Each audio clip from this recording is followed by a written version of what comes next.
Right, well I'm just waiting for this to start. I guess I could do a little bit of Minesweeper to fill the dead air here, so let's just get that up and running.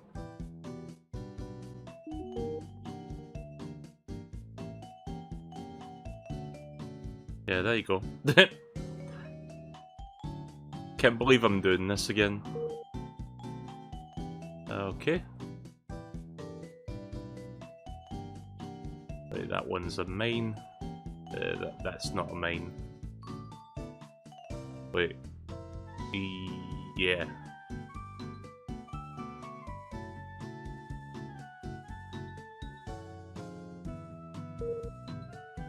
Don't explode. Okay, good. Right, so that's a mine, that's a mine. This one's safe. Mine, mine, mine, all mine. I made that joke yesterday. So yeah, how's everyone doing today while I do some gaming while I'm waiting for this thing to start?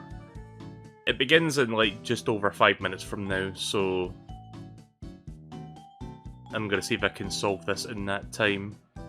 So let's see, 1, 2. So there's one there. That's safe. These two are safe.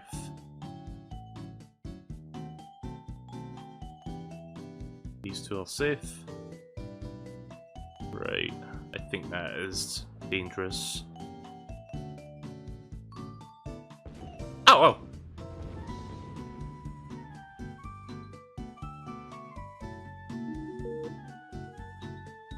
That actually surprised me there. I didn't think that was wrong. Am I the only one that does that? Like in Minesweeper, my opening gambit is just click the 4 corners and pray that there's not a mine on any of them. And then from there I work my way toward the center if I can.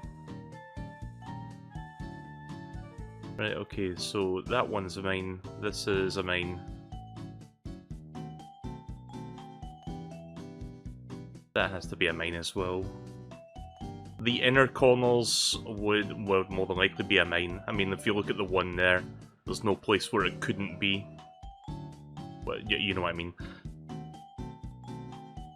I may have to come back to this, because I don't know if I'll get this done in 4 minutes, but we'll see what happens. So let's see, 1...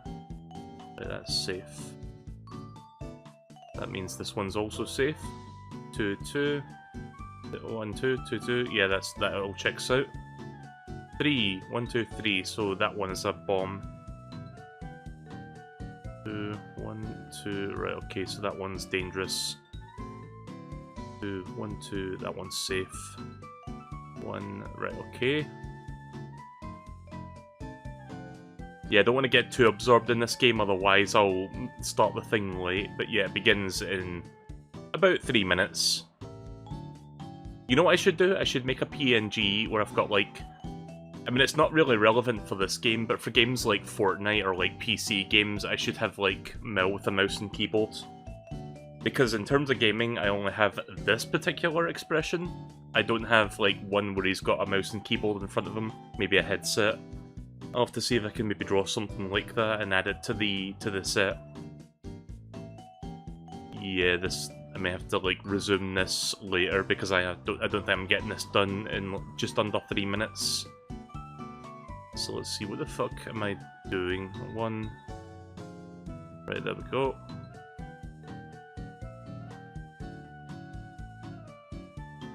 Right, that's a mine. There we go. Ay ay ay ay ay ay. Wait. Oh, I marked the wrong one. God damn it. Right. We'll come back to that. I think now's a good time to get started. Sorry, my brain, the critically thinking part of my brain has not woken up yet, so I guess never mind. We'll do some more Minesweeper later if there's any, you know, downtime between the Xbox game showcase and the PC gaming show, which, you know, there probably will be. I'm not sure how much of a gap, but I feel like there's going to be maybe like at least 30 minutes in between those two.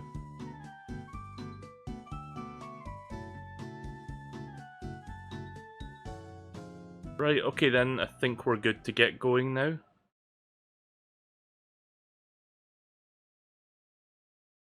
Right, so in just under 2 minutes, we have the Xbox Game Showcase, and then immediately after that, we have the Starfield Direct.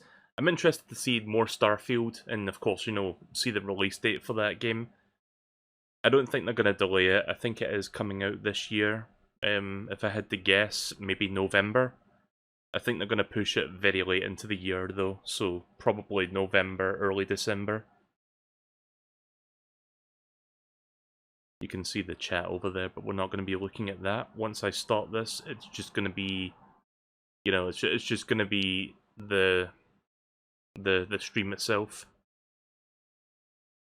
Let me... Oh, right, I can't full screen until the premiere begins. I don't know why they're doing a YouTube premiere. Like, this is something that annoys me when it comes to these, like, presentations. Like, when it's a premiere, you cannot rewind it or pause it or whatever, so if you miss something and you want to do a double take, you cannot do that until the presentation is over, when it ends up becoming like a, you know, a video that you can scan back and forth. Of course, that's one of the problems of a YouTube premiere. Like, there's also that stupid countdown that just wastes your time, where it's like, okay, it's on the hour, guess we're gonna wait another 2 minutes before it actually begins, and it's like, yeah, can we start, please? So yeah, get ready for that countdown. It should start any moment. So yeah, I hope you're all feeling good today. I'm feeling fine myself. Just waiting for this to start at this point.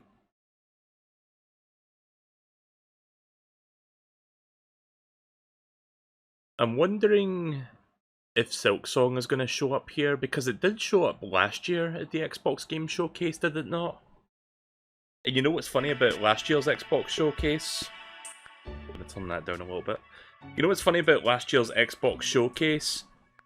Like, the whole, like, I guess you could say gimmick of that presentation was like Phil Spencer coming out and saying like, every single game you see here is gonna be available within 12 months on Xbox Game Pass. Several of those games did not actually, in fact, make that 12-month deadline, Silksong included, by the way. So, yeah, that happens. Xbox has not been doing the best when it comes to, you know, having a consistent lineup of good games. I mean, there's some good stuff out there, but then there's also Redfield, so, yeah. Right, thank God that countdown wasn't as long as, like, you know, 3 minutes or something, so we're good to go now. Let's begin. Xbox Showcase. The US/Canada version. Okay.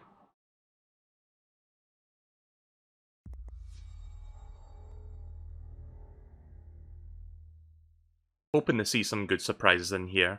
I am aware of the Atlas leaks. I was going to make a sandwich. Is this Fable? Okay. Let's do it. Oh, it's a... I forgot this dude's name. Heroes. Well, we've all seen them, haven't we? Swanning about the Yeah, this is Fable. With their disproportionately high cheekbones and comically massive weapons. This has been rumoured. Roughing up bandits, because they like to rough up bandits, don't they? Living it up with the common folk every single night. On a day-to-day basis, I'd say the true hero's me, someone who's breaking new ground with fruit, with veg, on the agricultural side of things. Just look at them! Not wafting around mythical creatures. And that's what they are. Wafters. Yeah, well done. You see, I'm not here to slay legendary beasts. So we're not seeing any gameplay, we're just seeing CGI stuff. Let's face it, the age of heroes is over. This is the age of innovation. This, if you will, is the age of death. One moment.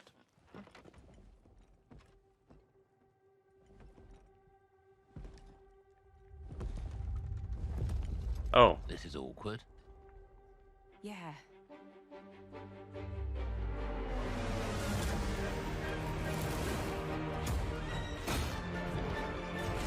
Oh wait, this is gameplay. Okay then. I think. It's honestly hard to tell. Oh.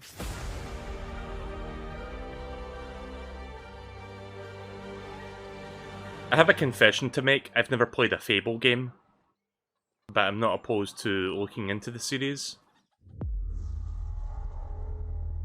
But yeah, of course, being published by Microsoft, it's a day one Game Pass. World premiere. Oh good, they're doing the voice, so I don't have to. I'll do it anyway. World premiere! I'm hoping to see Perfect Dark today, because it's been a hot minute since they announced that that game was in development, and I hope it's good. It better be. But yeah, the only thing I know about the Xbox Showcase is that there was an Atlas leak where 2 Persona games got out a bit early. So yeah, Persona 3 Remake and Persona 5 Tactica. So we'll see those at some point, I guess.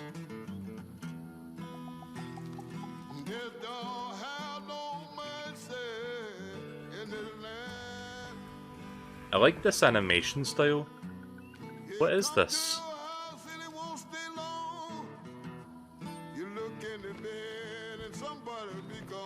Very nice stop motion.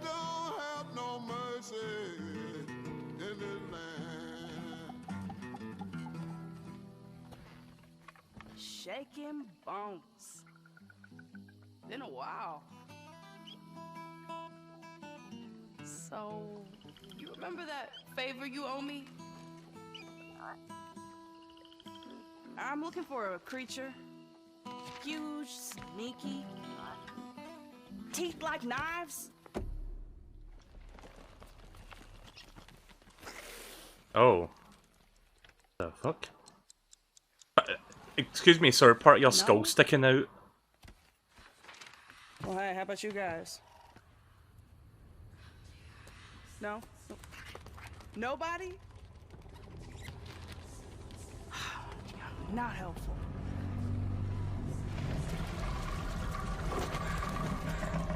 Mm-hmm. Sneaky.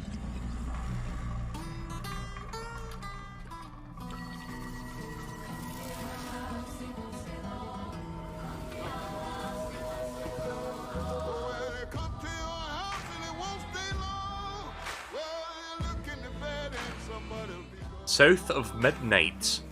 Never heard of this one. Is this a new IP?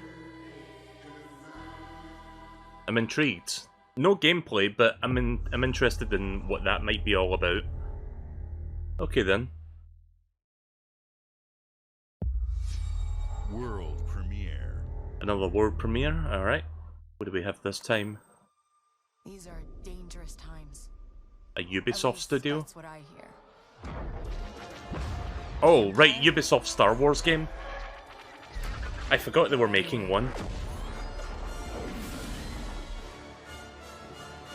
Are we gonna see gameplay, or is it just gonna be a bunch of CG again? Belongs to the syndicates.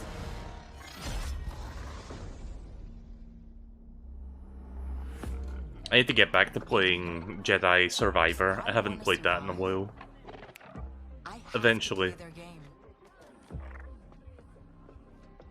So yeah, Ubisoft's Star Wars game is going to be like an open world game, right? She's in here somewhere. On second thought, I'm out.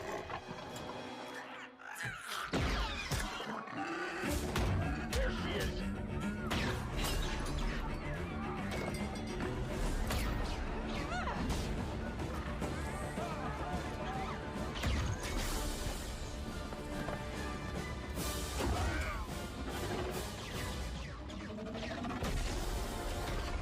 It's weird to think that Ubisoft is making a Star Wars game.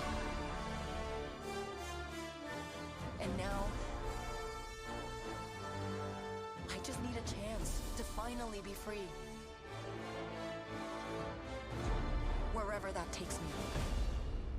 I'm here to offer you a way out, okay? Get off my ship, Jalen. Give me a chance. You're gonna have to trust me. It'll be dangerous, risky.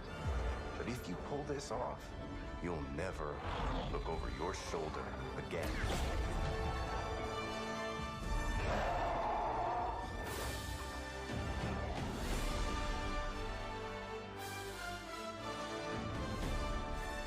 underworld shows no mercy. But it's a big galaxy out there, and I'm gonna risk it all.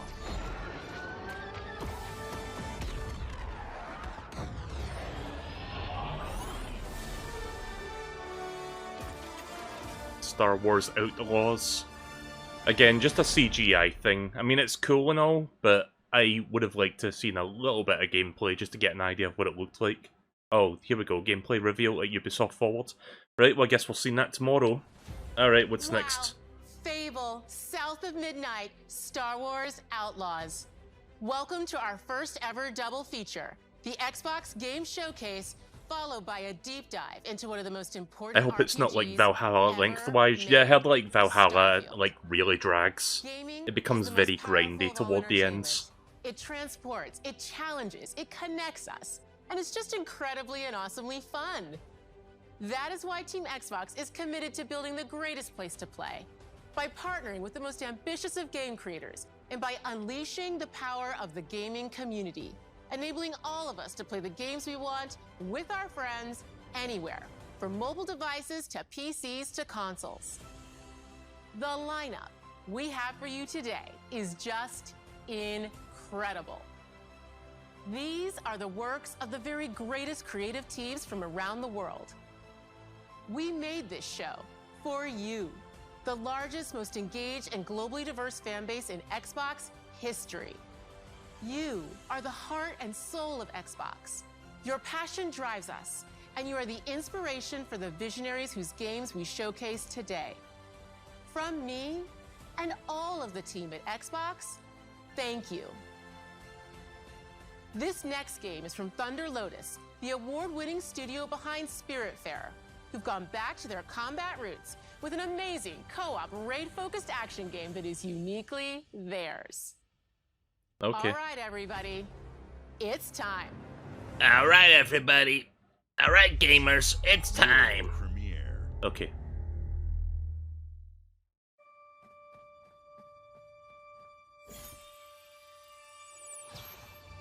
I wonder if Phil Spencer's gonna show up. I guess he'll appear somewhere in the middle of the show.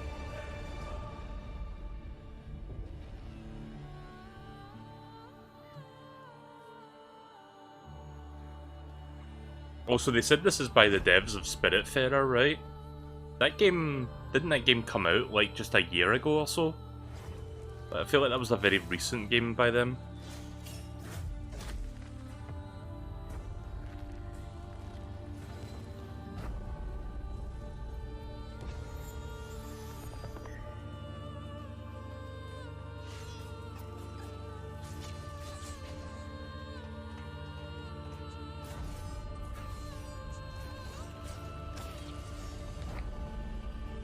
$33 co-op. Oh god. You can play with that many people alongside you. Has that ever been a selling point for a video game before, where it's like cooperative with more than a couple dozen people?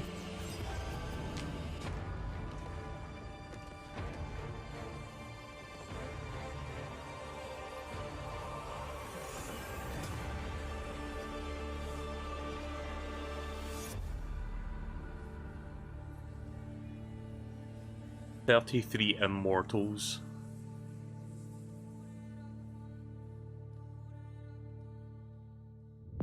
Okay. That's a day one Game Pass. I feel like all of these games are going to be day one Game Pass stuff. Alright guys, it's a simple job. Payday. Just in and out. Nothing to it. I really don't care for Payday, honestly. I tried playing Payday 2, it wasn't my thing.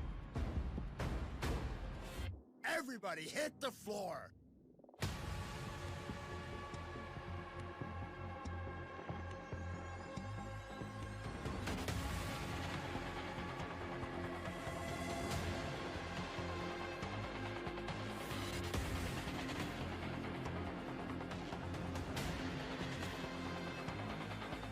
I don't know if it's the same case now, but I remember, like, back when I tried getting into Payday 2 that the community was like very toxic. Like if you were a newbie trying to get into the game, no one would do anything to help you. No one would, you know, help you understand how the game worked. They would just basically just tell you you're a fucking gay faggot and just like kick you from the room or whatever.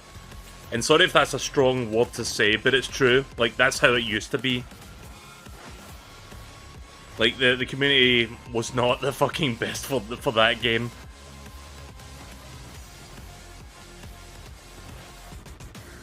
Anyways, yeah. Am I gonna have to bleep myself when I put this on YouTube, or am I allowed? Am I still? I'm a bunch of sticks. YouTube, it's fine. MeleeKirby with hot takes. Even though it's based on factual information. World premiere. Right, world premiere. Let's go next one. Okay, here we go. Here's the Atlas stuff. Unfortunately, these trailers leaked, so the surprise kind of got taken away from us. Still cool, though. Yeah, so here's the Persona 3 remake that was rumoured for a while. I might check this out.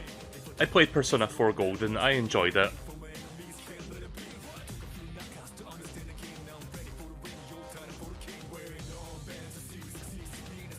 You never saw the leaks? Yeah, I heard about them like a couple days ago. Atlas accidentally uploaded the trailers on their Instagram account or something like that.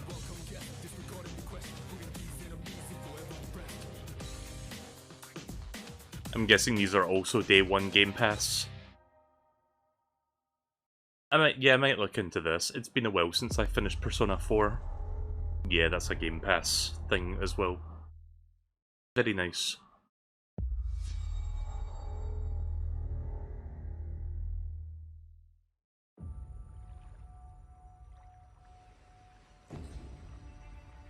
Is this Ass Creed Valhalla? I don't know what this is. Chivalry? Obsidian? People don't like you very much, do they? Sent here to the living lands by an emperor who couldn't bother to come himself.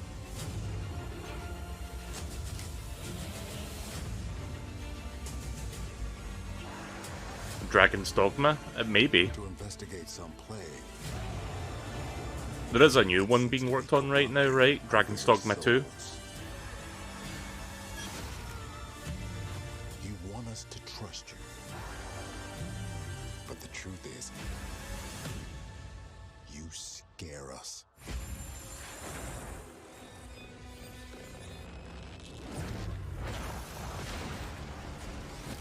Elder Scrolls? I don't think this is Elder Scrolls. I don't think we're going to be seeing Elder Scrolls 6 for a while. The secrets you keep. You're either here to save I don't know, maybe it is. or destroy us. Nah, it's not Elder Scrolls. Oh wait, I thought that was the name of the game. Never mind. So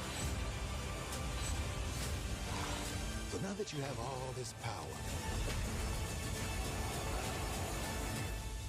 what are you gonna do with it? I mean, it does look Elder Scrolls-ish the more I see it, so maybe.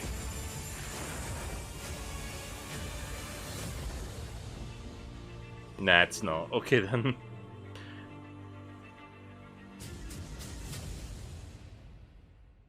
Yeah, we're probably not going to be hearing about that game for a good long while. Like, I think, you know, the AAA team at Bethesda are focusing fully on Starfield right now.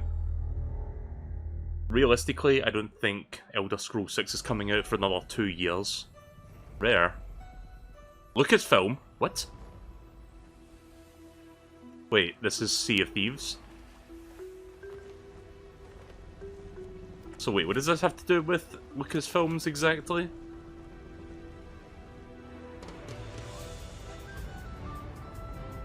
Oh, Monkey Island. That's a weird crossover, but I guess it makes sense. Sure, why not? Scum Bar, the most notorious tavern on Melee Island. Wall-to-wall rogues and scoundrels. I still need to play Monkey Island. A big ship, a luxury ship, a ship with just a splash of je ne sais quoi. The legend of Monkey Island? You mean Governor Guybrush. But Threepwood's not set foot out of that mansion for almost a year. Hey, what do you think you're doing?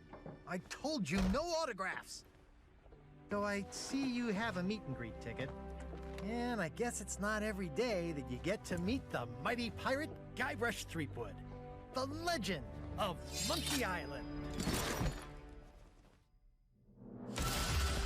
The Chuck has turned the memories of this island into a prison for Guybrush.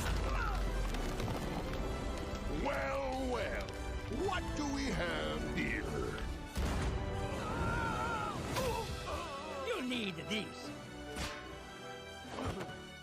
Things may be very different from the sea of thieves you know. She said the thing.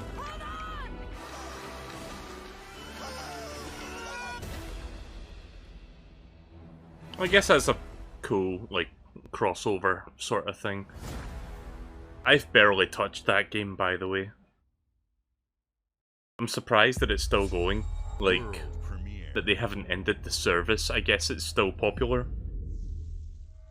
I don't know, I just miss the days when Rare would make really high quality single player games. Like, I wish they would bring those back.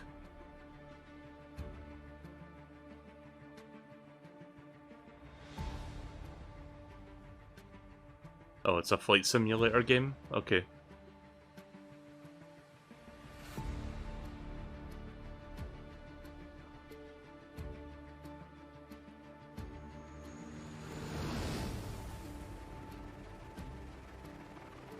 I wonder what fucking GPU you need to run a game like this. Like, I tried Microsoft Flight Simulator on my 3080 Ti a couple years ago, and I mean, it runs fine, it's just my GPU was running quite warm, let's just say, when I was playing it. And I was worried it was going to fry my CPU, so I didn't play it for too long. Like, these games are, like, really demanding of your PC resources. Like, not that many people are going to be playing this on PC.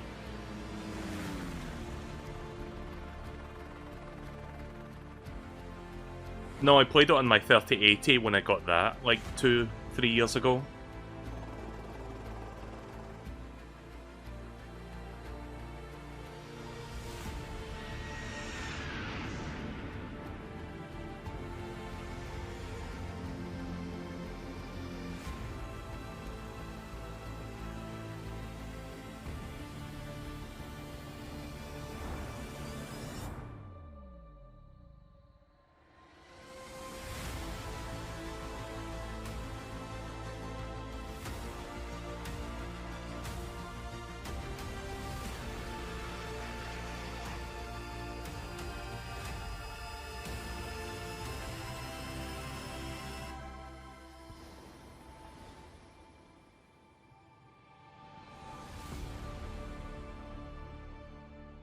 Oh no shit, I thought it was coming out 2025. Oh boy, Microsoft Flight Sim 2024. I wonder what year it's coming out. Anyways. Send. Oh. Wait, what vehicle was that? But yeah, more Microsoft Flight Sim stuff.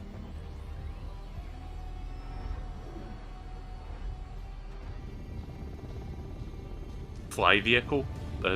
Not Dragonfly, rather. Sure, why not?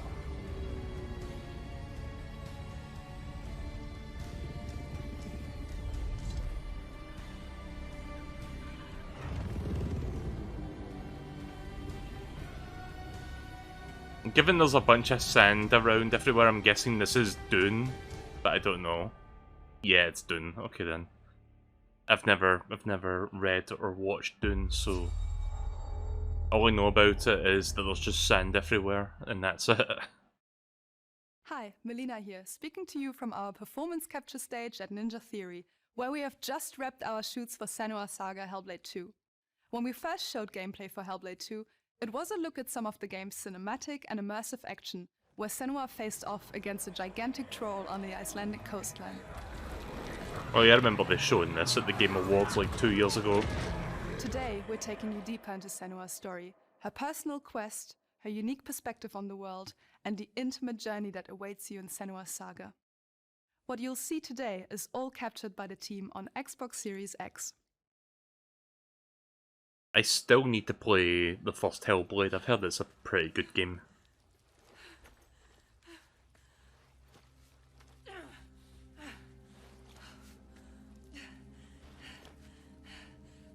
She can feel them slipping through her soul, following the threads of her mind. She's here to find them, the ones who hide. She needs their help with a promise, a question.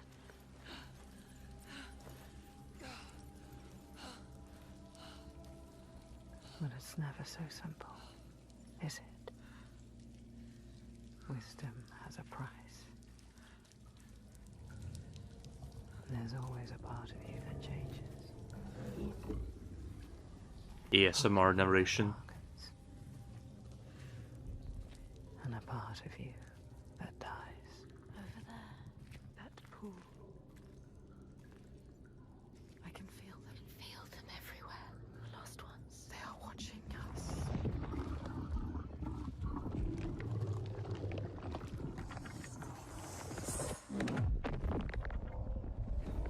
You should never have come here.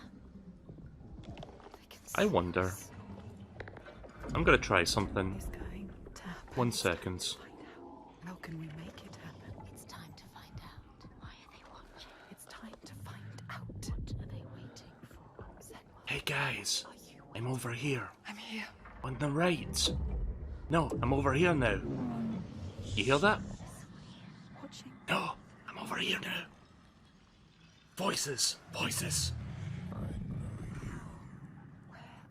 I don't know if that worked, but I'm assuming it did. I was shifting my voice to the left and right channels. Their eyes everywhere can feel them boring into her. What is she supposed to do? Do something. Ask them. What do you want me to do?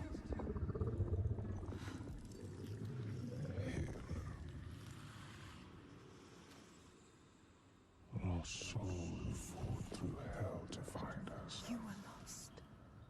Not anymore. Are you ready for what you will find here? What we will find. What if it's all for nothing? What is that? Is that a dragon tear? They are waiting. It's them. It's you. What will they do to her? What will we do to us? I still have Zelda on the mind. Still playing Tears of the Kingdom like 1 month on, even though I've been doing like 8-hour streams of it. Game's big. Your voices. All the parts of you that are broken. You can be whole. All the grief, all the rage, all the fear. Everything I've seen, everything I've done, has led me to this place. We've come so far, not far enough. Say it. You are ready. Tell them. I am here. Now. What if we get lost forever? What will happen to them? What will happen to you? I will not let them down. She is ready. They know. Go. Is this going to be a trilogy? I don't know. Around you, Senua. Those you have saved. Next year. Those you led to death. Of course, coming to Game Pass. It's been 7 years since Scalebound got cancelled. I tend to forget that that was even a thing, that that game even existed at one point.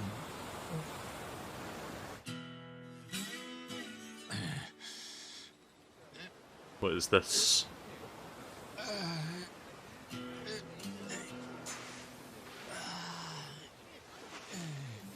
Yakuza? Wait, really? On a Microsoft showcase? Not Sony?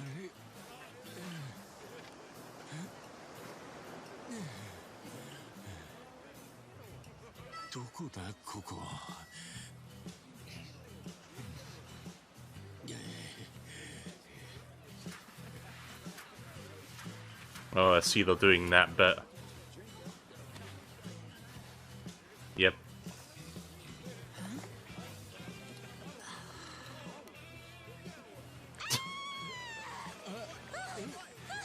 At first you thought it was Dead Island 2. I was getting that vibe as well, but then I realised, oh wait, that game came out already. Oh, surf's up, dude. Yeah, dude. Hang loose, bro.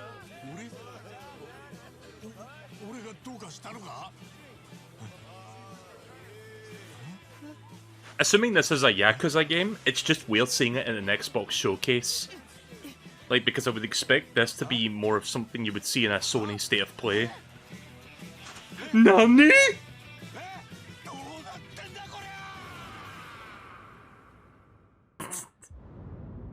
Okay, yeah, it is Yakuza. For some reason they renamed it Like a Dragon, I don't know why. I don't see the Game Pass thing there though. So that's like the first thing they've shown tonight that's like, okay, it's not coming to Game Pass. It's coming to Xbox at least, but yeah. The Call of 76, is this Fallout? What a sight! A verdant wonderland of Yeah, this is Fallout. from post-atomic blight, the fruit of years of prudent progress and determined reclamation, and 15 million dwellers worth of keen imagination. From the heart of West Virginia to the depths of the pit. Well, we owe it all to Vault 76. No matter if you roam alone or spend your time with friends. So wait, is this Fallout 76 content? I thought this game... Like, people are still playing this? Along with loads of friendly folks to meet and enemies galore. Our world is always changing. Greater foes are overthrown as we embark on expeditions into thrilling new unknowns. Yes, from Appalachian settlements to Nuka World on tour. You're never short on things to do or places to explore. Think you've seen it all, eh? Well, how about this? Pack your bags for an escape of... They said it gets better over time. I'm pretty sure that's what EA said about Anthem as well. Fallout 76 didn't have the best launch, we'll just leave it at that. Now you know. There's a million ways to make the wasteland your waste home. And when you hear adventure calling, when you're looking for some kicks... I say that as somebody who's never played a Fallout game, but I do want to one day. I'm debating whether or not... I'm debating with myself whether or not my first Fallout game will be 3 or New Vegas. I know New Vegas is the popular choice, but I also want to try out 3. So, I don't know. Just play New Vegas. I'll think about it.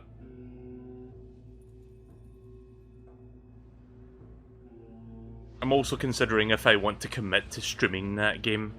Capcom?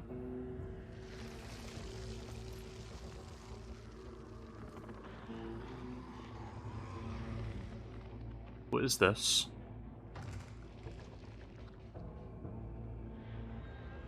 Keep in mind there's a Capcom showcase happening tomorrow, so I'm kind of surprised that whatever this is, it's being shown right now. Devil May Cry? I don't think it is. Looks a little too oriental to be that. It might be Monster Hunter. I'm not sure what this is. Okay, it's not Monster Hunter. I have no idea what game this is.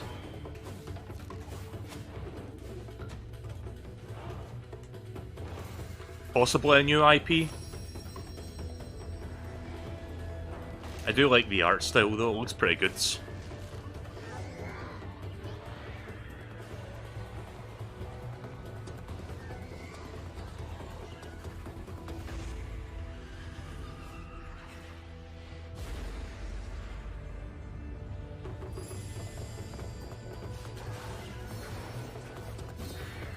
So yeah, it's a hack and slash action game. Not quite in the same vein as Devil May Cry, but I do like the art style and direction of this one.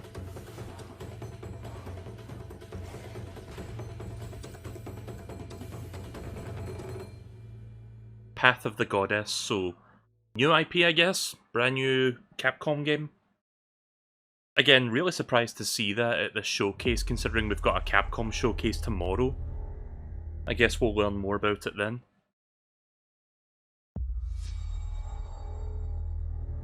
Right, let's see what we got next. It's like Devil May Cry mixed with Okami. Yeah, I can see that. Historic commitment to performance Is this Forza? embodied in two of its iconic brands, Chevrolet and Cadillac. The V-Series.R elevates Yeah, I think this is Cadillac's Forza competitive stuff. spirit to a whole new level with its thunderous V8 and hybrid power. The legendary Corvette has been a celebrated champion for decades. The all-new Chevrolet Corvette E-Ray continues that tradition. General Motors is proud to usher in a new era of competition with the innovators behind the new Forza Motorsport. Forza Motorsport and General Motors are pairing their strengths and technical excellence. I'm gonna have nothing to say about this segment because I really don't care for Forza. Bold steps into the future and bring that experience to gamers. I'm thrilled to welcome the Cadillac V-Series.R and the Corvette E-Ray to the home of competition. I'm glad to see that Microsoft are bringing back cars into their, like, you know, studio where they, like, do these announcements. Because that's something they haven't done in a while, you know, since the pandemic began, like, a few years ago. I know you're ready. You've got this. Remember that one time when I had the fucking Lego car? Like, just a car made of Lego blocks on stage? Like, wasn't that fucking weird? Let's tweak the car's performance for the next one.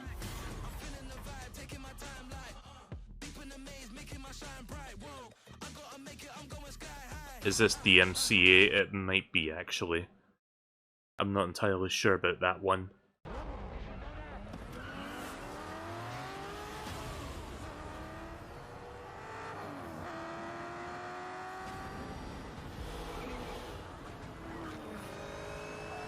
I hate it when I realise, like, 30 seconds into a trailer, oh, DMCA, gonna have to mute that. I probably wasted too much time and I'm gonna have to, like, mute that. Yeah, shut the fuck up. Okay, so I'm gonna be muting periodically to prevent, like, you know, copyright claim and shit like that. I hate doing it because I know it's annoying for people to listen to, but if I don't do it, the video's gonna get blocked in various countries, so it's an unnecessary yet necessary step I have to take for my VOD to, like, not get obliterated. Bethesda. I have seen all that ever was, and all that ever will be. I have seen betrayal, endurance. Is this Elder Scrolls? I think it is. It may be Elder Scrolls Online, though.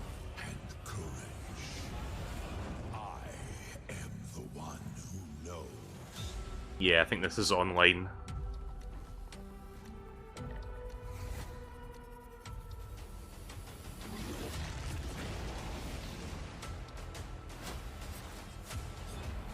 I've yet to play the online game.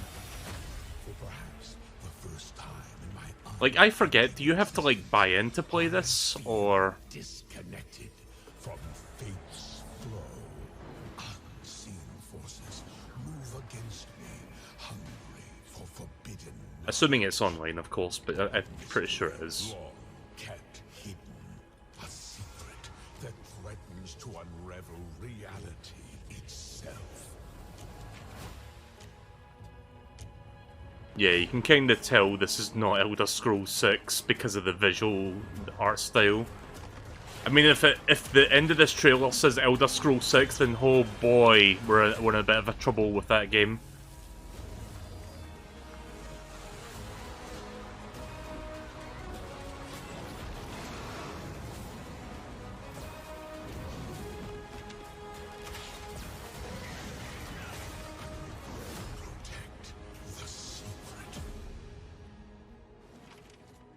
Say Tamriel.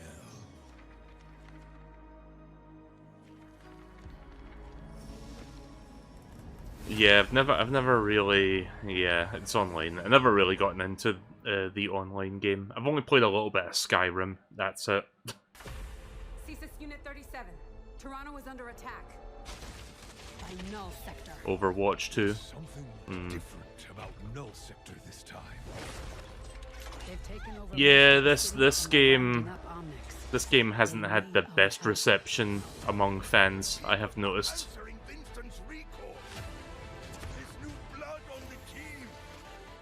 I don't care for Overwatch myself either, but I've been hearing a lot of I've been hearing a lot of things about this particular game.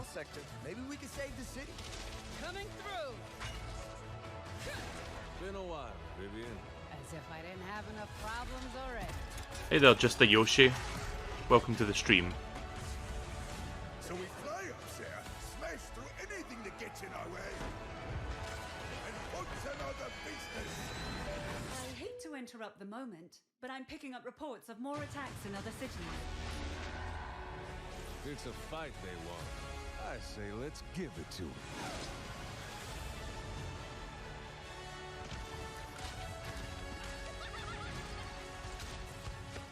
Again, I'm not really into Overwatch. I did try it at one point, it didn't really do much for me.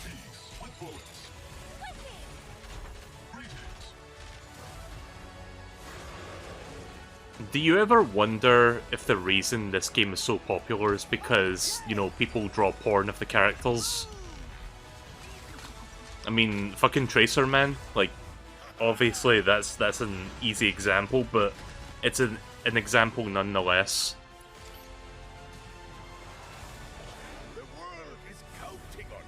Like, people were going mental for that character when Overwatch was a brand new thing.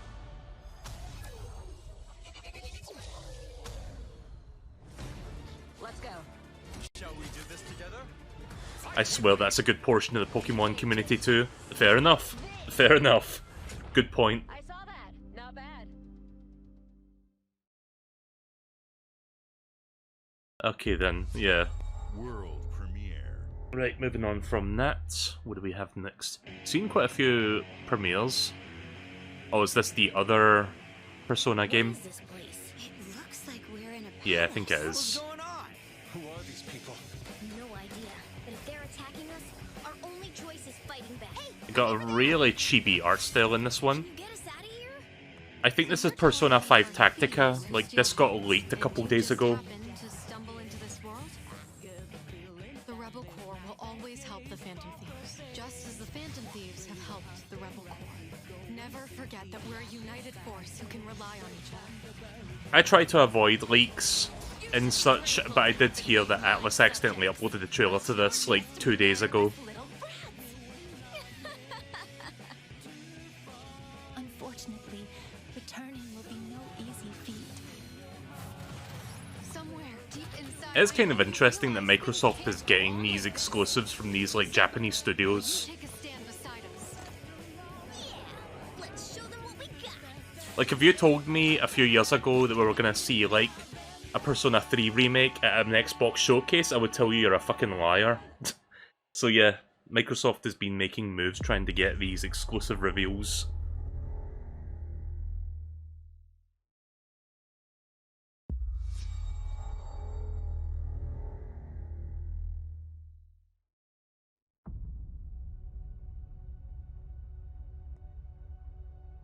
Humanity has always hunted for knowledge. Is this Starfields? The wonder is not that the field of stars is so vast. Yeah, in fact, I think this is Starfields.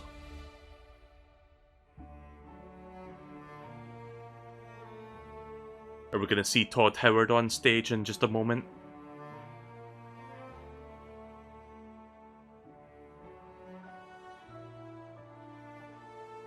There is going to be a Fallout, not Fallout, so there's going to be a Starfield showcase or show direct thing after this game showcase. We're all here because we're committed to the biggest question of all.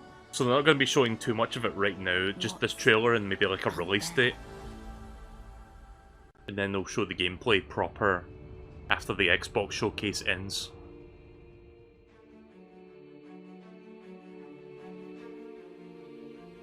Why is it here then? I don't know, just to remind people, hey, this game is on its way. Part of our family.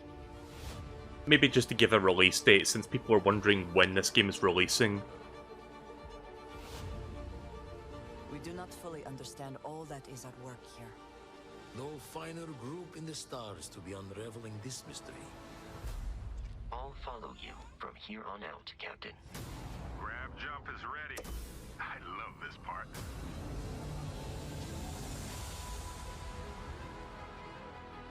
These artifacts could be everything we've been looking for. Another great secret the universe is asking us to unravel. Human settlements throughout the galaxy could be at risk. Oh, we get a little bit of gameplay here.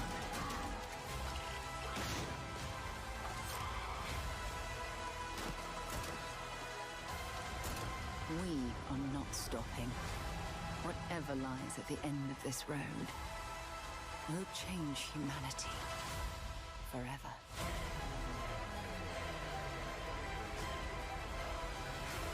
I hope they show us something with substance soon. I hope so too. I'm hoping this game is good. I kind of feel like it needs to at this point. Where we belong. Microsoft hasn't had the best track record when it comes to having like big name exclusives on their platform. Oh wow, that's a bit sooner than I was expecting. I thought this game was coming out in November. Yeah, there's the Starfield Direct. That's happening after this showcase. Right, well, colour me interested. I'm down to check that out when it releases in September. I will maybe do a stream or two of that and see if I like it.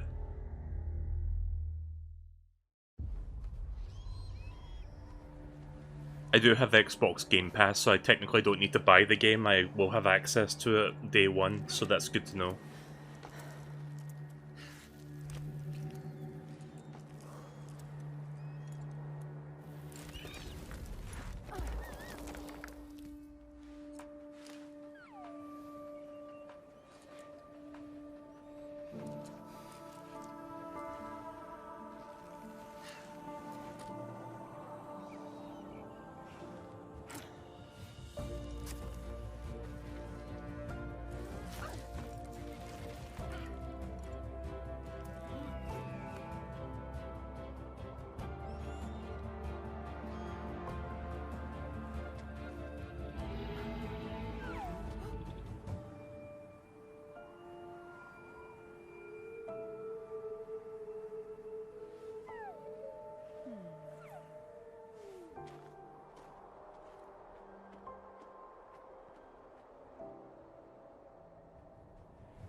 Right, well here's some gameplay.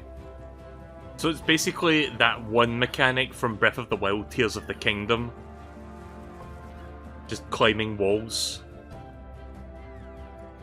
Feels like that's going to be the main focus of the game here. So if you didn't like doing that in Tears of the Kingdom, you probably won't enjoy this game, I guess. I mean, at least there's no stamina meter, from what I can see. Because I think that's the big reason why a lot of people kind of don't like climbing walls in that game. Especially when it starts to rain.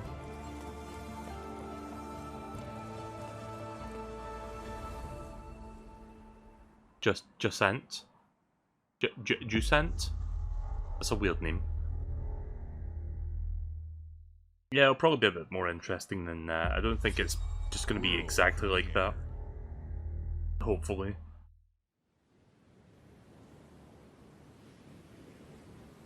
Secret modes. Never heard of them.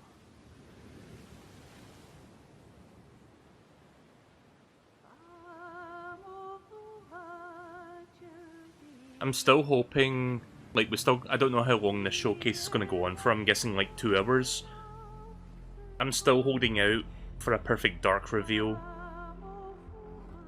It would be nice to see at least a little bit of what that game looks like in action.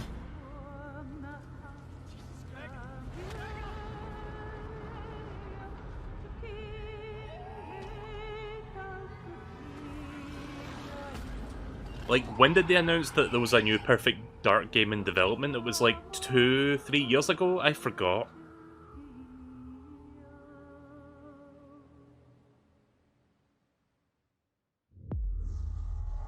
Yeah, I think they're making a new Perfect Dark with Crystal Dynamic or something like that. I forgot the name of the studio working on it.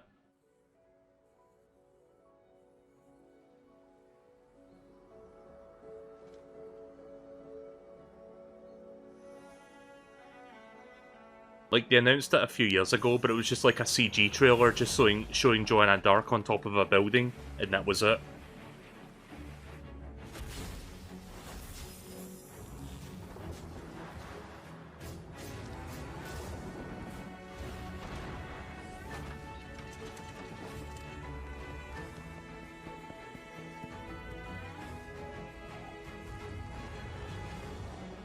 This looks interesting.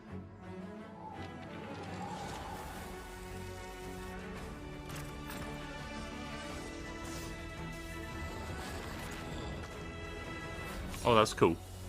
Some gravity puzzles. Dungeons of Hinterberg. Kind of like that comic book shading filter they've got going on there. Like, not just the, you know, the cel-shaded, like, outline stuff, but... Hi. Oh. I'm Hey there, very fucking excited Keanu Reeves. To be returning as Johnny Silverhand in the upcoming You're expansion beautiful! for Cyberpunk 2077, Phantom Liberty.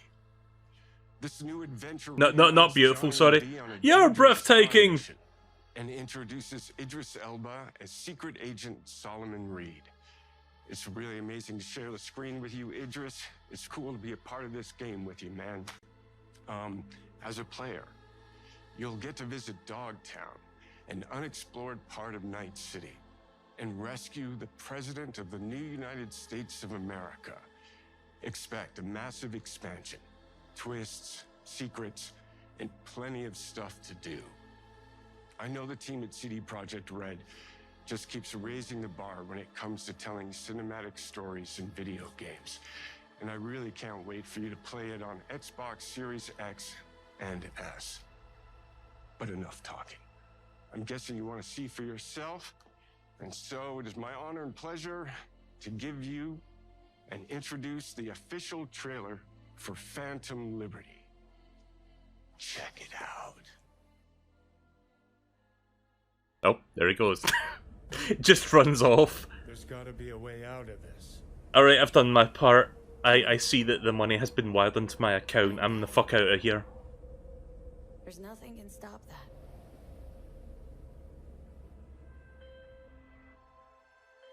V. My name is Songbird. I'm an NUS intelligence analyst. I haven't played this game, but I do actually own it, if you can believe that.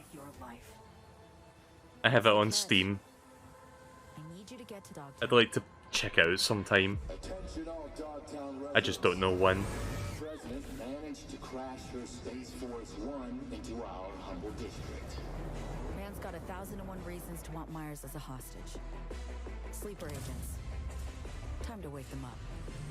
So NUSA's tossing us back into the fray, huh? Stay sharp. We're in the wolf's den now. Get Myers out of there. Time to evac. From what I understand, the game runs much better now on PC than it did back when it launched. And on top of that, there's also good mod support, so you can make it run even better and have even better features.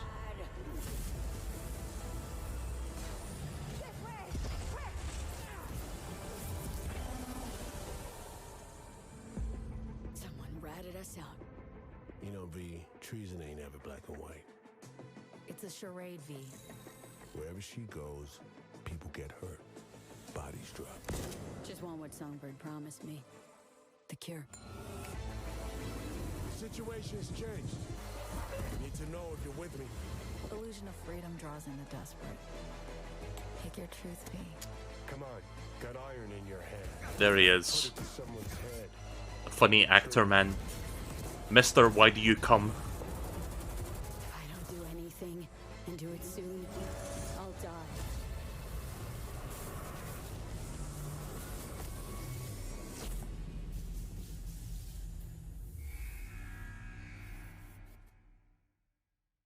September.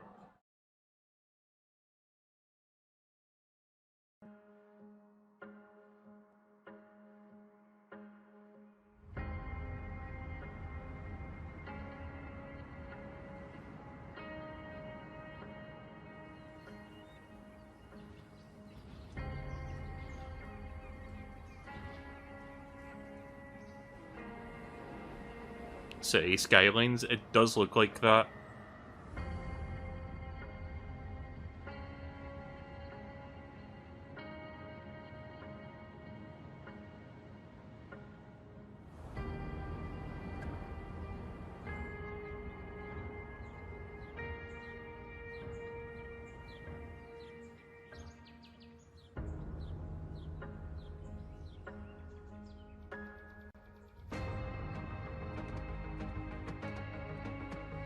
Yeah, I'm guessing this is City Skylines.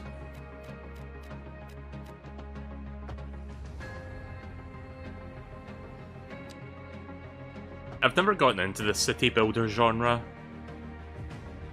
I feel like this is one of those things where maybe I'll have fun with it, but it's also got that, like, you know, hurdle of, like, understanding all the intricacies, like, all the details of, like, putting together a city. Like, you see all these statistics and stuff, like, that's the kind of stuff that, like, just makes my brain melt, so I'm not entirely sure if this would be my kind of game.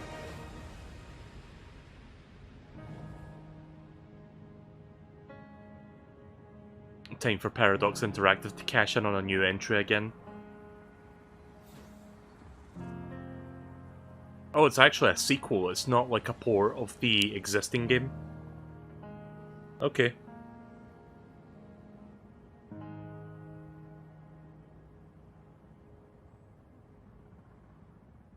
I thought it was just like an updated, like, enhanced port of the existing game. I didn't think it was like a new one. World premiere. World premiere. Atlas again.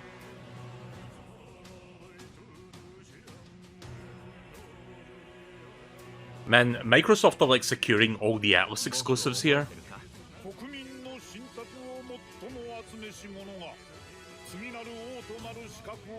Wait, what is this? I was about to say Fire Emblem, but that's Nintendo. The character looked Fire Emblem-esque.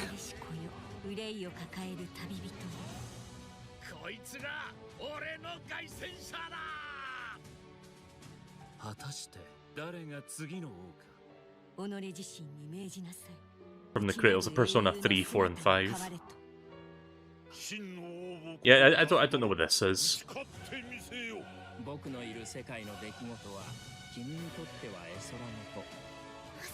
God, I can't look at the protagonist and not think fucking Fire Emblem.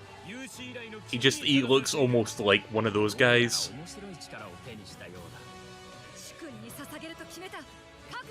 Tokyo Mirage Sessions. Yeah, no, I'm pretty sure that's like partially owned by Nintendo.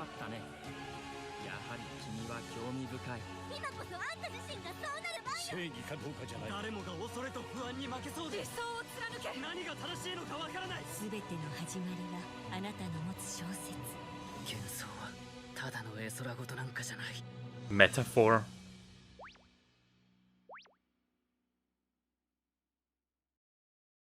Metaphor Fantasio? That's a mouthful. World premiere.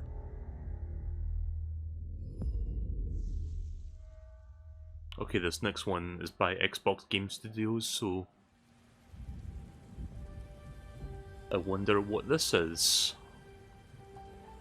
Banner Saga? I've heard of that game. Humanity's cities have fallen. Our people's only means of survival is to seek sanctuary here. in the Belfry. You must explore this world to find the origins of this evil.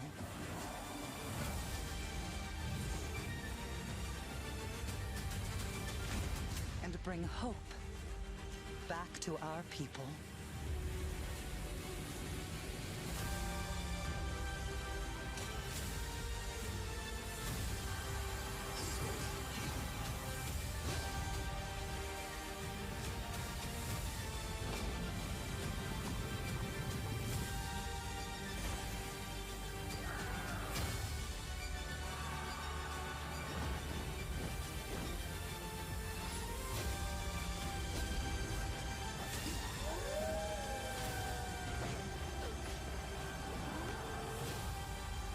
Together, you can save humanity. Alright, that looks okay, I guess.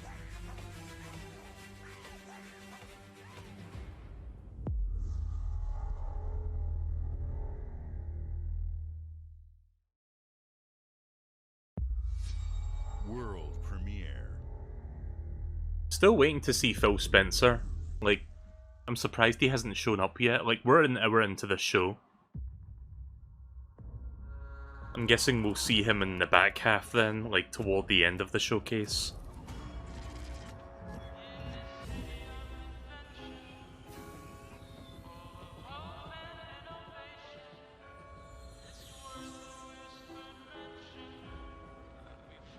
I forgot the name of it. Is this that totally not New Vegas style game? Miracle of progress. A finely tuned, delicately balanced machine.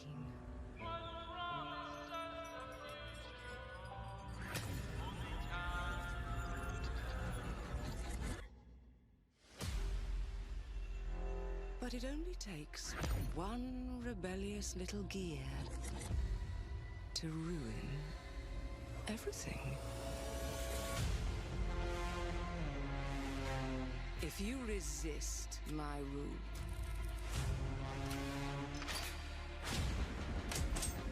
if you alter our past, if you threaten what I have built. What was that game that was made by the New Vegas people? Because I'm guessing it's an expansion for that, but I don't know. I mean, it could be a new IP for all I know. I don't know. Outer Wilds? Yeah, I think it might be that. I really don't know.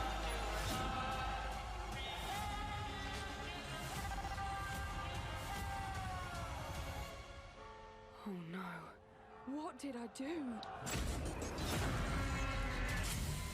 Any last words before my friend puts one in your scalp? Oh no, it's a completely new IP. Okay then.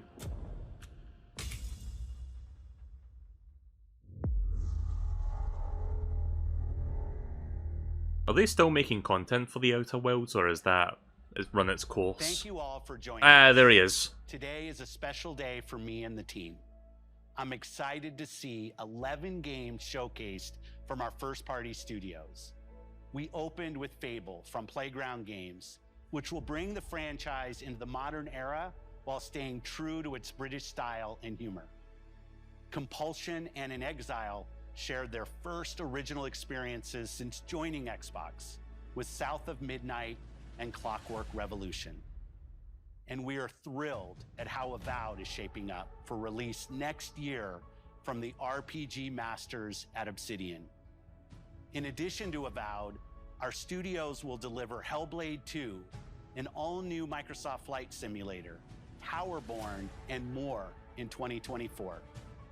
Later this month, players can look forward to Elder Scrolls Online Necrom and Sea of Thieves Monkey Island. As we look to holiday, we will launch Starfield and Forza Motorsport, both built for Xbox Series X, S, and PC. We are also honored to share 14 games today from our creative partners. like Star Wars Outlaws from Ubisoft Massive in collaboration with Lucasfilm Games, 33 Immortals from Thunder Lotus, Kunitsugami, Path of the Goddess from Capcom, and more Persona games coming to Game Pass thanks to our continued partnership with Sega Atlas. I'd also like to congratulate the Studio Zero team on Metaphor Refantazio. It's great to be Oh, that's how you say that? what is Okay. next from the creators of Persona here in our showcase. We are focused on putting our players and game creators first in everything we do. No matter if you choose to play on Xbox, PC, or over the cloud, all gamers are welcome here at Xbox. When it comes to our consoles, we have heard your feedback on two fronts. First, we have significantly increased our supply of Xbox Series X, making it easier for fans to find globally. Second, we know you've wanted more storage with Xbox Series S, and I'm excited to share we have some news there as well. Okay then.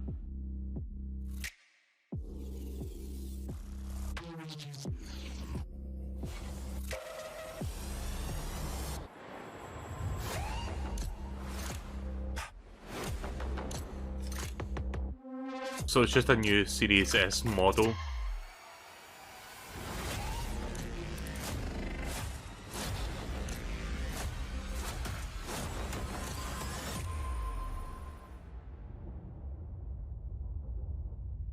Okay then. It's a weird thing to announce in this showcase. And now for the one more thing you've all been waiting for. Prepare for the most comprehensive deep dive we've ever done for the biggest game we've ever built. So sit tight and enjoy Starfield Direct. Okay, so no, there was no Perfect Dark, unfortunately. The Xbox showcase was a lot shorter than I thought. I thought it was going to be like closer to 2 hours.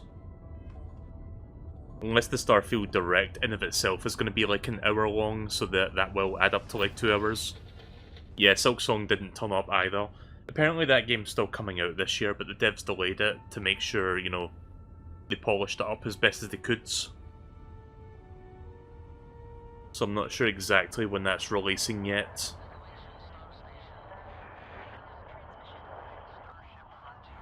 So I am interested in Starfield. I want to learn more about it. I want to try it out.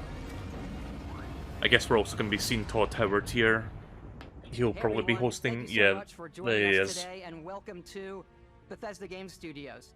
You know, we've been so lucky over the decades to make the kind of games I'm hoping that we this love game is here. decent. And that's thanks to all of you, from the Elder Scrolls to Fallout. We love creating these worlds and playing in them just as much as you do. And throughout all that time, we'd often talk about and dream up the space game. What if we could take that feeling of being who you want to be and exploring a new world, but set it in space, where you weren't really limited in where you could go or what you could do? And that is Starfield. Obviously, we've come a long way since then with the games we've built, our technology, and all of us here in the studio. We've done so much together, but, well, we've never tried to make a game like this. Today, you'll get to hear from many on the team and see so much of what we think makes our game special. So let's jump in and take a look. I don't know how long this Starfield Direct is going to go on for. Starfield is our first new universe. But we're finally going to get to see, like, But it's still in-depth a Bethesda gameplay. RPG So, through and through. let's Where go. you step into a new world and you get that feeling of unlimited possibilities. But this time, it's not just one world. It's over 1,000 worlds. Because the choice of where to go, it's not ours, it's yours. And it wasn't until now that we had the technology to create it. From the rocks at your feet to the mountains. I hope in these the are actual distance, graphics. Yeah, I hope to so the too. people and creatures that live in these worlds. You can probably That isn't tell just a this is backdrop. being That moon run is actually like there off of the orbiting PC planet. builds. Yes, you can visit it too. I don't know if it'll look that nice on Xbox, but we'll see. Realistically simulate the galaxy around you. Our next generation lighting model uses real-time global illumination to light the world based on the type of star and the makeup of the planet's atmosphere. We also have an all-new animation system. And of course, you can play it in third person, and you can play it in first person.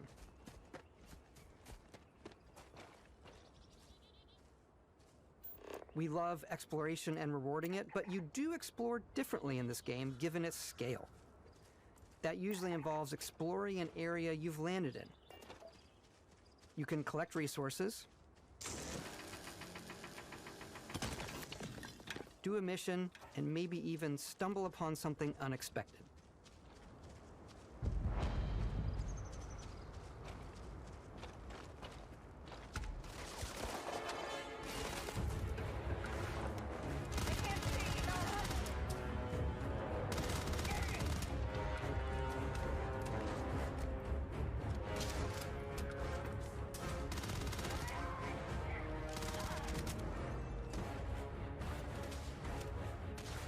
I'm glad that you can play this in first person for moments like these, because I think I would rather play it like FPS style. We do love stuff and all of the items allowing you to pick everything up, and you can view all that in your data menu. This is the hub for everything you're doing, from your skills to your ship, your missions, and your inventory. We love to pack a ton of detail in every object, from all of your weapons, to spacesuits, to food. We just obsess over the details, and food. We obsess over food. When you're done exploring, you can walk back or fast travel to your ship. We have companions and crew you can take with you. I left Vasco here back at my ship. Welcome back, Captain Howard. And he can even say your name. Let's head out.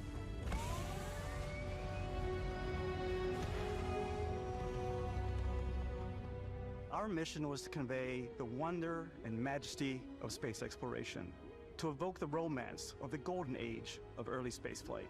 And we've been referring to this approach as NASA Punk.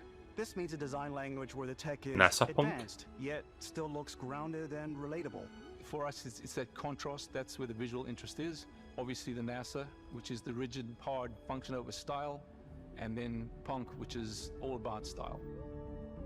You can see that visual style coming through. I mean, it's better than calling a game after the genre CarPG. And like many of the spaces in our game, it has a slightly retro or Motorvania, or whatever the fuck those like names were yesterday that we had during the Future Games show. And lived in. Alrighty, what's the plan, Captain? This is your star map. It starts with the planet you're currently on. You can see all of its info and resources. You can choose a landing spot or fast travel to known locations. Backing out further, you can view all the planets in the system. Obviously, the game is big, and it's here you can see planets that have key locations, missions, or life on them, versus the many planets that are barren but resource heavy. Zoom out even further to see all the systems in this part of the galaxy. Here, you can plot a course to ones that are light years away. This uses your ship's grav drive to fold space and jump to these systems. And you will need to upgrade your ship and skills if you want to jump to the most distant ones.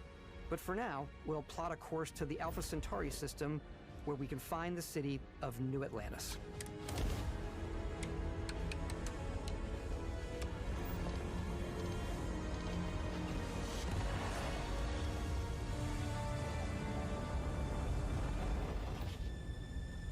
Welcome to UC Space. Maintain your current course while we scan your ship's cargo. Scan complete. You are cleared for landing at New Atlantis.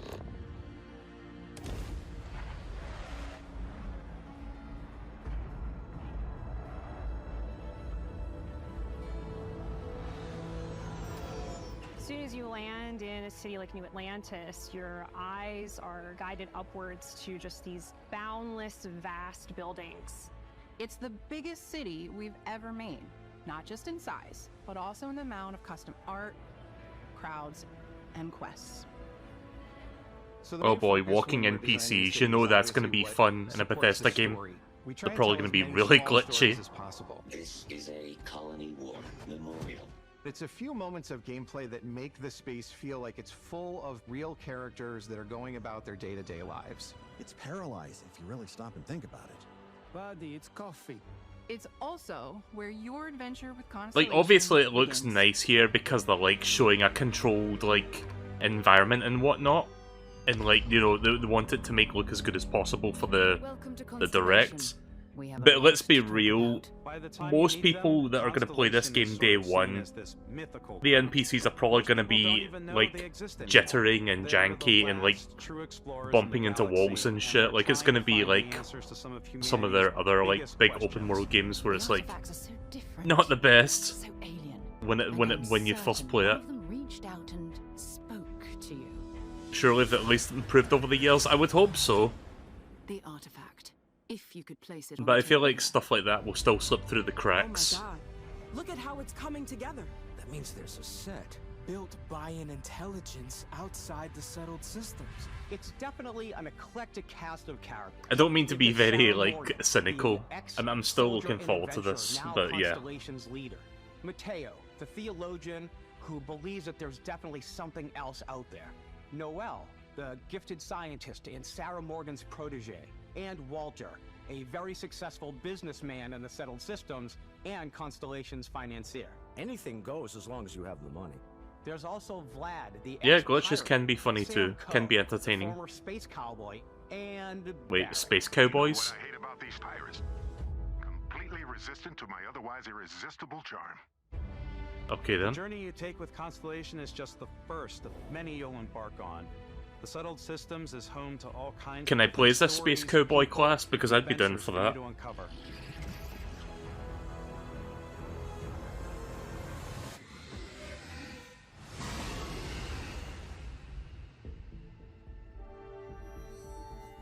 The United Colonies is where you'll find New Atlantis, the first major human settlement in space. The people who live here value law, discipline, and the legacy of humanity. They consider themselves the true children of Earth. You ever think of joining up with the Vanguard? Help the United Colonies, even get your UC citizenship? New Atlantis isn't the only city within the United Colonies. The city of Sidonia on Mars to this day serves as the largest mining facility for the United Colonies.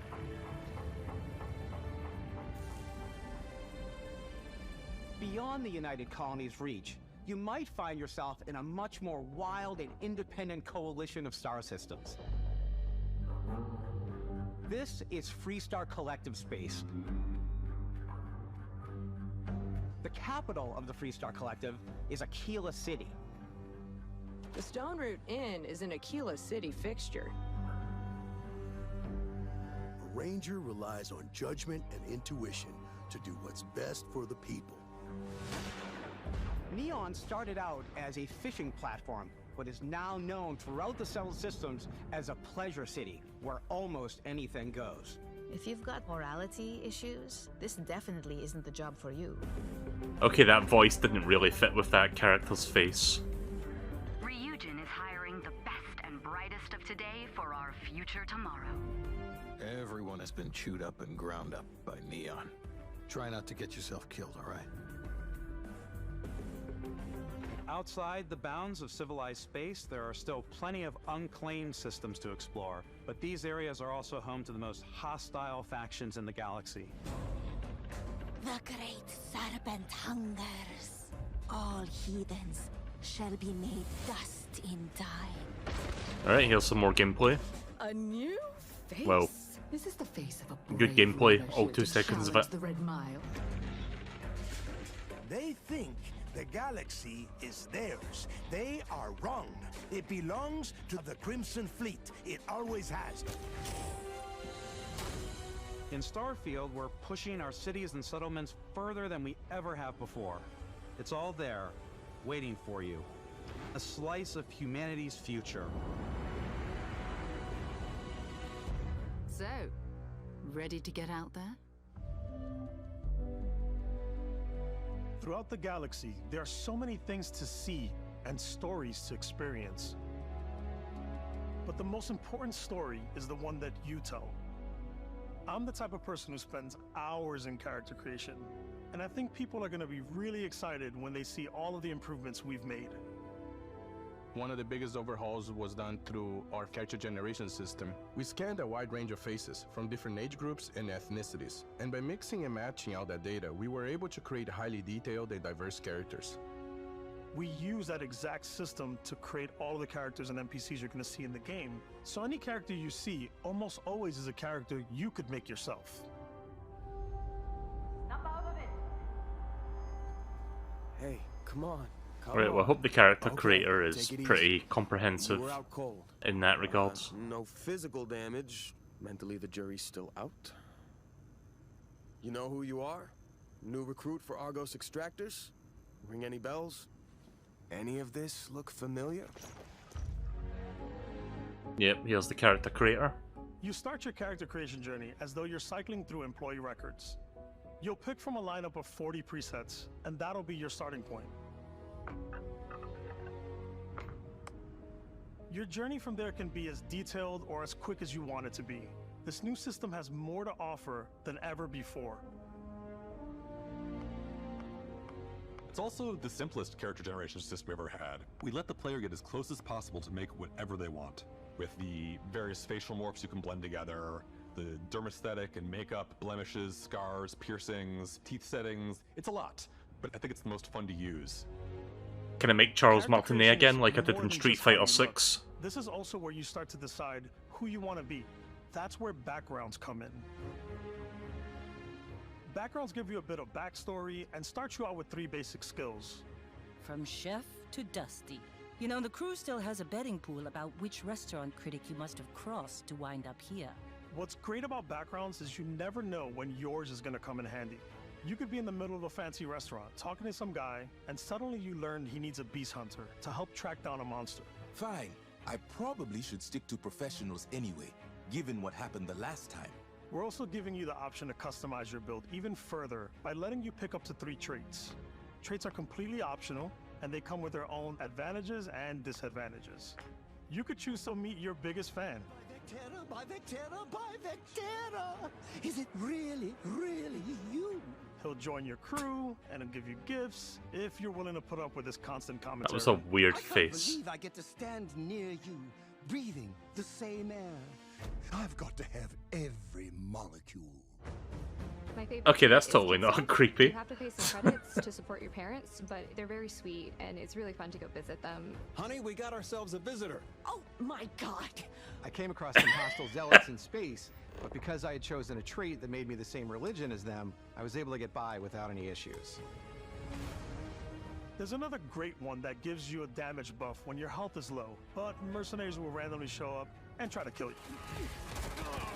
No matter what you choose, there will be plenty of ways for you. So I guess to you tell can your be a story. space cowboy. And if you want to remove a Neat. trait, there are ways to do that too. What a view! It's a feast for the eyes. Off we go to another adventure. We'll let you discover that on your own. Right, well that's cool. You can betray your comrades and like do shit like that if you want. Once you've built the perfect character, that's when your journey can really begin. We took what we loved about skills and perks from our previous games and put them together to create an all-new skill system. Each time you level up, you get a skill point, which can be used to unlock or rank up skills. Ranks are unlocked by completing challenges associated with that skill. Challenges become increasingly difficult as you work your way to higher ranks. With our 5 different skill trees and 4 ranks per skill, there's a lot to choose from. It sounds very elaborate and it sounds like there's going to be a lot to do there. Or you can take control of aliens? Like tame them? like maxing out my physical tree so I can get neuro strikes and just punch my way through combat. Yeah, who needs guns? I've got fists. That one's a lot of fun. Invest in the skills that suit your playstyle. I'm very much a stealth player. So, I'm out there pickpocketing everyone. My favorite part about being stealthy is slowly creeping through vents like you're in a movie, and then jumping out and springing on people. Whenever possible, I like to talk my way through situations. This area's off limits. Fine, I'll issue you an access card. I'm more of a run and gun player. I like doing the death from above thing where I boost pack over guys and I throw landmines at them. See, that's the kind of thing I would enjoy doing. I like going bombastic in gunfights.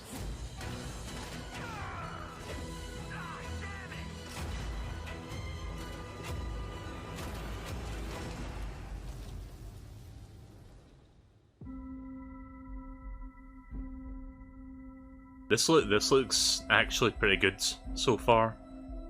Exploration is a key aspect of all our games. In Starfield, there are full star systems with new life, resources, and adventures.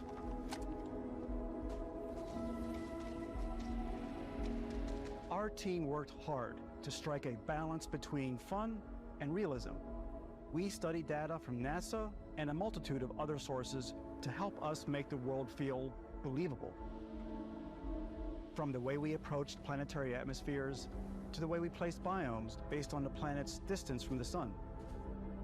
Once we had created a grounded world, we could start looking at all the things that make that world fun.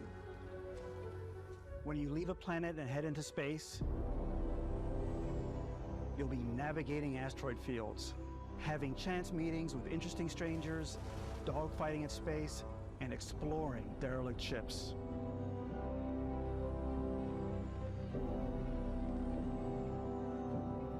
It's all out there.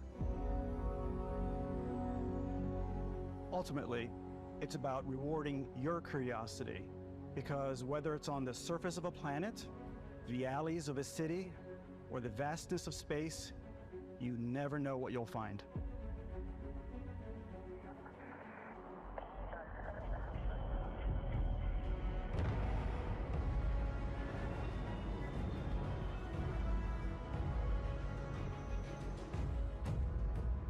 Oh yeah, you can customize your spaceship as well. Possible, thanks to your ship. They did talk about that ship last is year, I almost think. Like having another character or home you can make all your own. I think you'll be blown away by the amount of stuff you can do. You can Yeah, I remember them talking about spaceship customization a year ago. customize and upgrade that ship. This in of itself looks like there's going to be a lot to it, and it's going to be fun to do. And it all starts in spaceports. Every spaceport has a ship technician where you can purchase. I wonder sell, how many and people out there are modify going to make ships. cock and Anything ball I can help you ships with these Maybe you tools. start off with You know a it's going to speedy fighter happen. That's perfect for bounty hunting. Then you might round out your ship roster with a hulking space freighter to run cargo missions, or even do a little smuggling.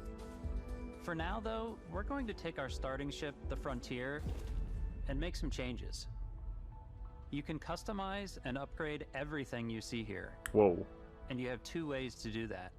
So practically every single part of this ship can be taken apart and Or rearranged, you can deep dive and enter the shipbuilder mode. or like Here you changed can out for change other pieces. anything, from the Seems systems very to elaborate. the look and layout. Adding a new habitat module can give you more room for crew. Adding cowling can change your ship's overall silhouette. This also looks very easy to use, And just like improved snap in grav place drive on your allows set. for longer distance space jumps. You can even fully customize your paint job to get the exact look you want. The parts you choose to build with don't just affect your ship's stats. They'll also affect what you can do inside your ship. You can have modules for crafting, or for storing and displaying your weapons. Starfield's in-game ship manufacturers bring their own look and feel to every piece of your ship. From living quarters, to cargo holds, mess halls, and control rooms.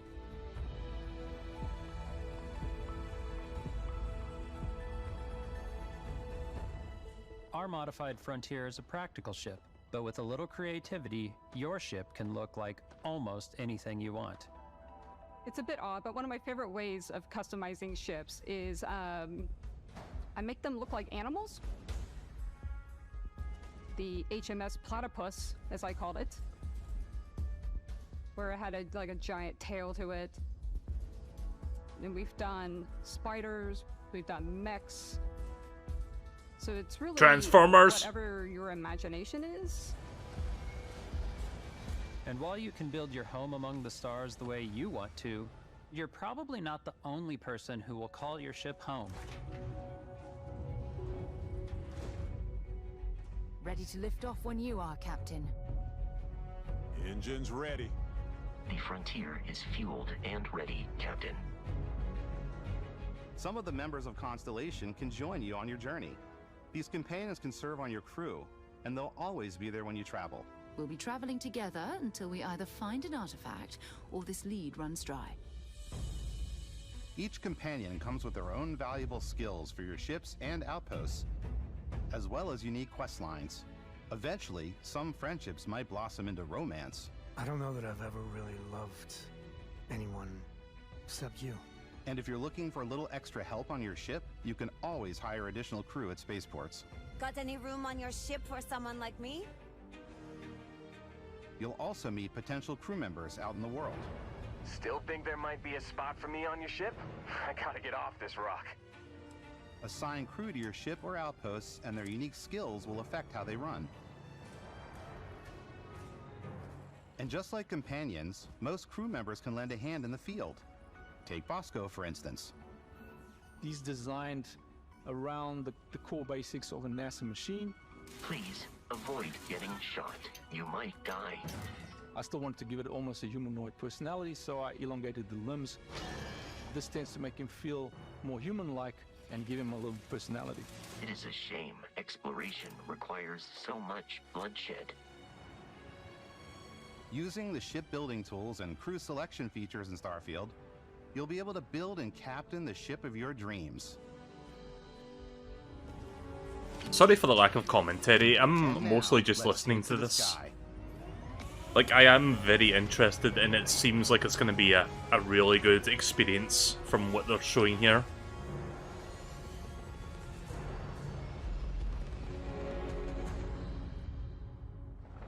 Like, there's that part of me that wants to be a bit skeptical because, you know, Bethesda's track record, but there's also that part of me that's, like, thinking this actually looks really quality.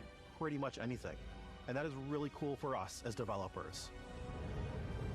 Spaceflight should be exciting and dangerous, and you should feel like you're in complete control every step of the way.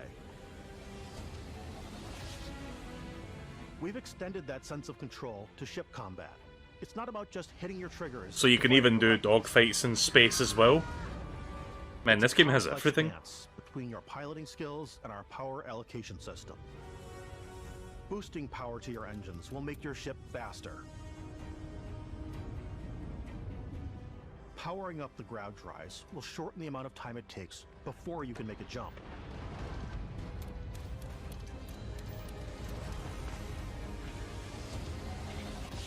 And moving your power to your weapons and shields means you're ready for a fight. That's cool that you can just respec like that on the fly. You're not alone out there.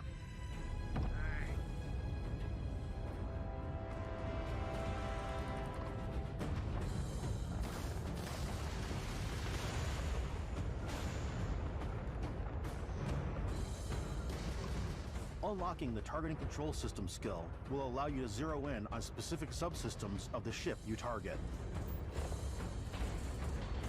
I see they're doing the Fallout style thing. I think.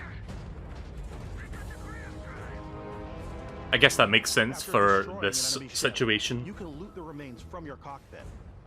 You can always turn any ship that engages you into scrap. I like that. You destroy the enemy ship and then you just grab everything from it as you fly by. With the enemy vessel and boarding their ship.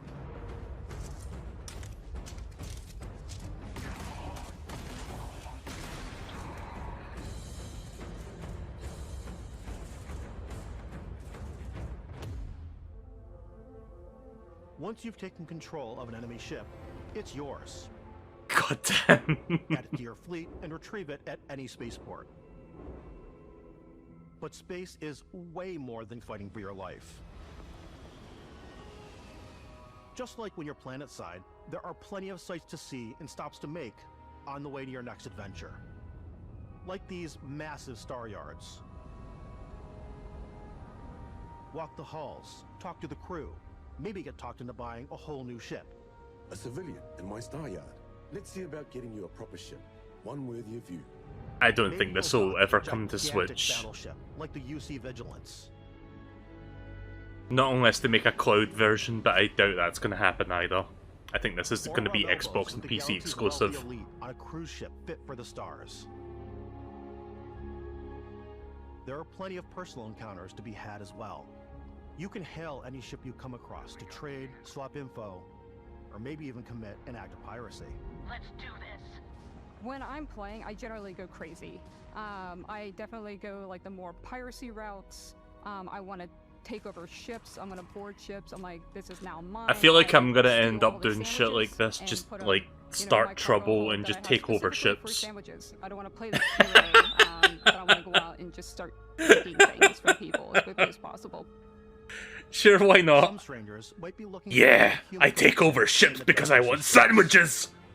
Hello, stranger. I just finished cooking up some food. If you want to come on over, just pop on. That is my end goal. Some of the best moments Not for, like, discover on your own. criminal, like, you know, notoriety. I want sandwiches. That is my reason for doing all of this. The game through and through. It's really about going to strange new places, meeting interesting people, and getting sidetracked on zany adventures. Then, realizing 2 hours later that you're involved in a completely new story. You're human. We thought we were the only ones to leave Earth. That DNA is so present here. It's in our random encounters, it's in our handcrafted quests. Sandwich field. And it feels so cool to play it and just make your own path in this universe. There are over 1,000 planets out there, just waiting for you to visit. We want you to feel like explorers, breaking ground on new planets, exploring every inch of a mostly untouched galaxy. We want you to feel hopeful. We want you to feel this sense of awe and wonder, and sometimes a little fear. We're giving you a massive playground and a ton of toys, and just setting you free.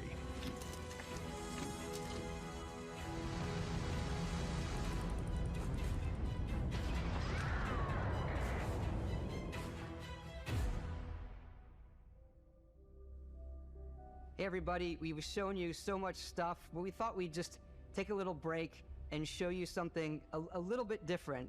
You know, we put so much detail into our game worlds, and we love the opportunity to bring that into the real world with our collector's editions. And for this here we game, go, the collector's edition we've of done a Starfield. watch. It is the Constellation Explorer's okay then. watch. This is the watch that you actually get in the game that acts as part of your HUD, where it's the compass and then environmental information. It connects to your phone to give you notifications and other information, and we've also designed this really cool case that it comes with, Istvan. Yeah, we really took as much care and designed this case as we did to watch. Our attention to detail in the game totally translates to this. Inspired by the cases that the astronauts used during the Apollo era to bring back samples from the moon.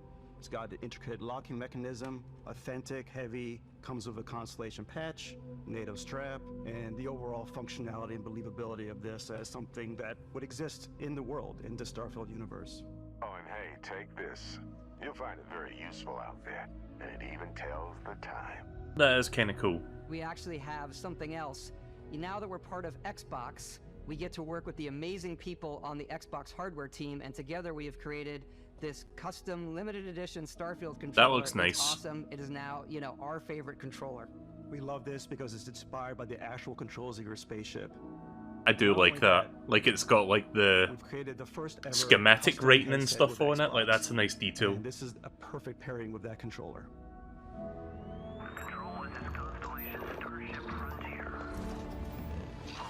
Yeah, that looks... not gonna lie, that looks pretty nice.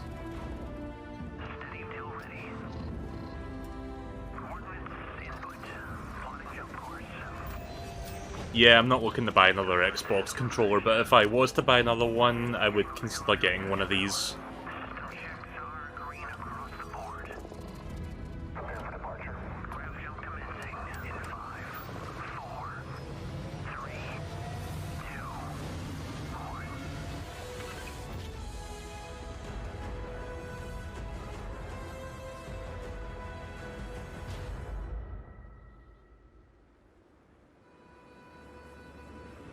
In every one of our games, we always put so much care into all those little details that breathe life into our worlds.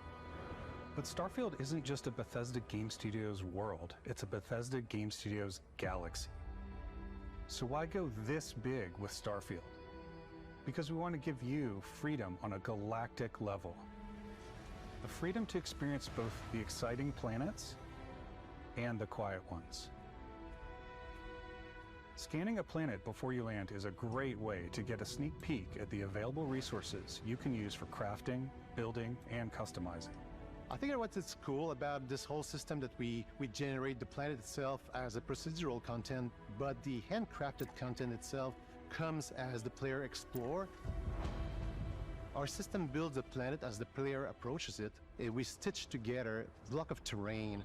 After that, we have the system that adds interesting locations for the player to explore, creatures to encounter, ore and plants to pick up.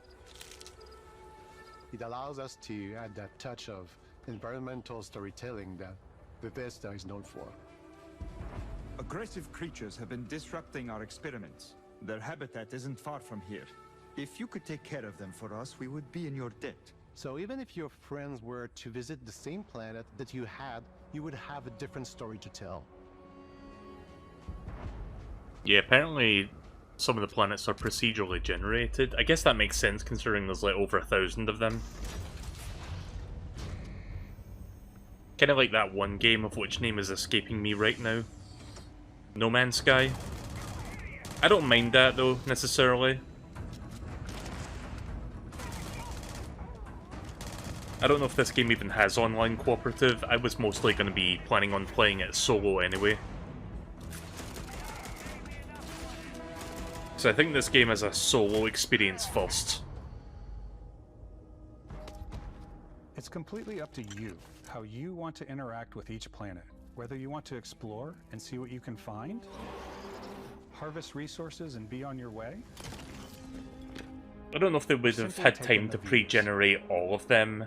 But, with the help of your scanner, you'll chart the uncharted and discover I feel like several of the planets in the game will be predetermined, pre-generated. You know, like the important story stuff and like the creatures and plants. that human society planet, whatever it was called. But yeah, for the most part, it doesn't surprise me that some of the hundreds of planets will end up being like randomized. As long as it's still, you know, interesting to explore and fun, I think I'm okay with it. Natural to the environment. We didn't want alien monsters. We wanted the game will have 60 FPS at launch. This game's coming to PC, right? It's PC and Xbox. When it comes to our exteriors, when the sun moves, all that light is calculated in real time through the atmosphere. Our biggest goal for lighting with Starfield was to make the game feel more filmic, to use lighting and color to really make it feel more cinematic. Again, sorry for the lack of commentary on my part. I've mostly just been listening and taking in the information, but I'll try and say something every now and again if I can. I think we're coming up to the end of this direct. I think we've got like another 5 minutes left. It feels like they're about to wrap up.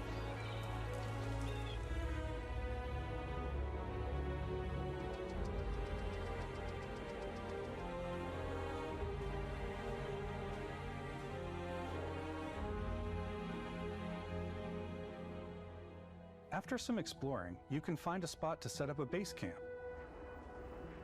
Outposts can be built almost anywhere on any planet.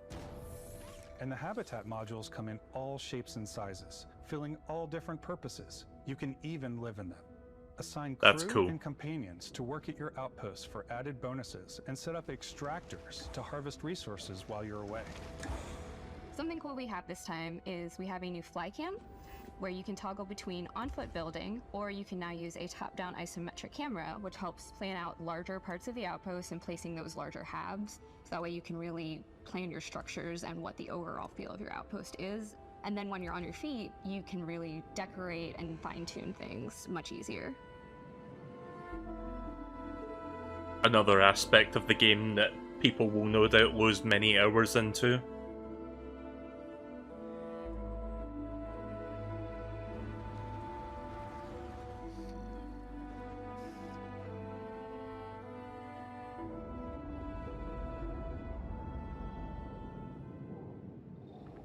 Add crafting and research stations in your outpost to utilize any resources you find or already have. Mod your weapons to adapt them to your playstyle. Different weapon sights and scopes. Larger magazines. A selection of grips and barrels. Different ammunition like explosive rounds. Yeah, that's my kind of playstyle. All you stealth players out there will surely need a suppressor. You can also choose to go hands-on with melee weapons. Yeah. Yeah, stab It's them. always a delicate balance between like what's realistic, what's sim, and what's Hollywood. And I think we sort of err on the side of like what's fun for the player. That's always the best thing to think about when you're developing a video game. Yeah, what's fun for the player? It's more dynamic, the animations are more fluid. It just feels great. We probably have more mods. Really and hoping the weapons gunplay in this game is fun, you know, really good. We've done before. There's a lot of variety. Upgraded gear is just one of the many factors to pay attention to when engaging in combat. You may need to switch things up based on your environment. Gravity is different for each planet, and boost packs are excellent for getting around. And for giving you an edge in combat. Yeah, I'm definitely going to be wanting to utilizing that a lot. Feel like you're flying.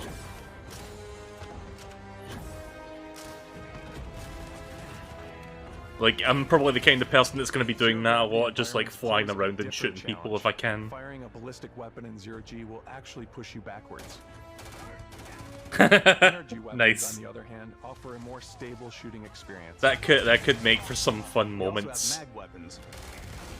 These are Taking high-powered advantage of 0G in such a way. ballistic arrays. Each barrel has its own targeting laser and can dish out some serious damage.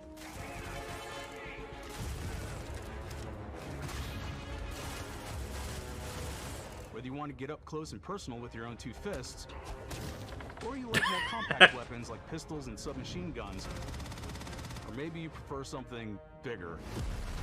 Yeah, just punch the aliens in the face. Starfield's got you covered. Well, it looks like there's a lot of variety to your weapons to accommodate your playstyle. I'm all for that. I saw the weapon wheel there. Seems like you can hold a lot of weapons at once as well.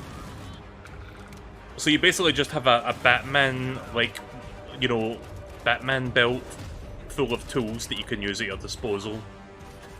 Utility belt, that's the expression I was looking for there.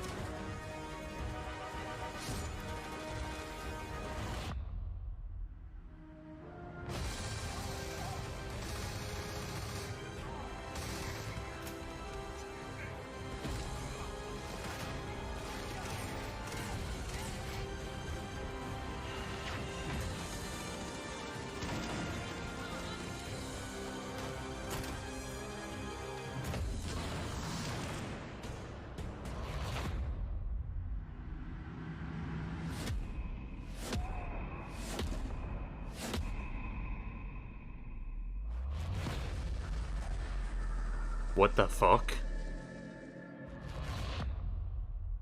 Those force powers in this game Thanks as well? again for being with us today. We are just so grateful that you've taken the time and spent it here. I know there was probably a lot to take in. There's a lot to the game, even more than we could show here. You know, as we play it, we're always sharing these unique and special moments that only a game like this can bring. When I think about what makes it special, it really is the people here.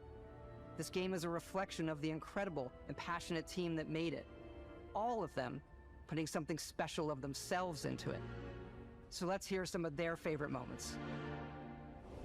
I love the way that our final combination of all the new tech has come together to create some of the most beautiful sunsets and sunrises we've ever had in any of our games. I love the creatures, the exploration, every biome is different. The word that comes to mind is vast. I like to use our photo mode to take rock star photos. Oh yeah, of course, you've got to have a photo mode in there. That constant I'm feel always of about that. discovery, and wow, I can't believe that there's more here.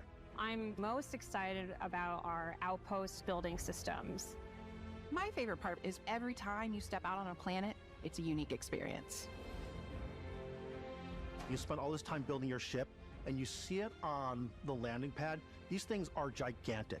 It's the kind of thing that you just can't get anywhere else. There's something about seeing a tower over in the distance and going, I know the gravity's low here. I think I can make that jump. My favorite part is biomes, spaceships, audio design, planets. The day-night cycle, those details matter to me. Diplomacy, exploration, freedom, the ending. Beskip, obviously. I love the robot so much. The incredible amount of worlds we created. Sniper rifles, come on. Lever action, rocket launcher. Brain sprout. I love, but some people might find creepy. I don't know. I know it's right, Ben. The thing that I enjoy most about the game is the freedom to be who you want to be, do what you want to do. You have planets with beaches on them. It's what you've come to expect from a Bethesda title, but on a much bigger scale.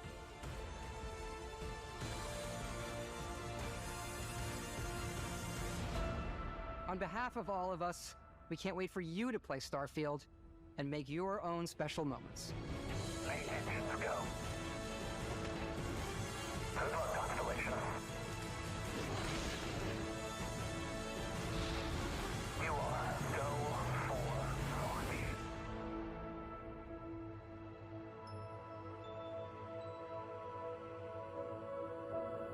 Alright, well there you go.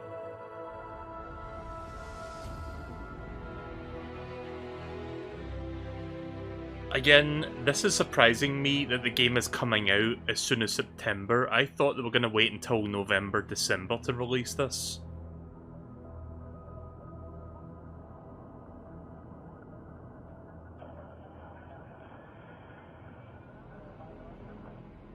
So yeah, this game's coming to PC, right? Yeah, it's coming to PC. And it's coming to Steam as well. But yeah, I've got Game Pass Ultimate, so I'll probably play the PC version through that. Right, well there you go, that was the Xbox Game Showcase and Starfield Direct. I'm excited for Starfield. I think it looks like it's going to be a lot of fun. Yeah, I'm not complaining either. I'm just surprised that it's coming out that relatively soon. Like, that's less than 3 months from now. That kind of tells me they have the confidence to release it in the state that it's currently in, so I hope it's, you know, I hope it's good. There may be a little bit of glitching here and there, but I think overall it's going to be a really engrossing experience, at least I hope so.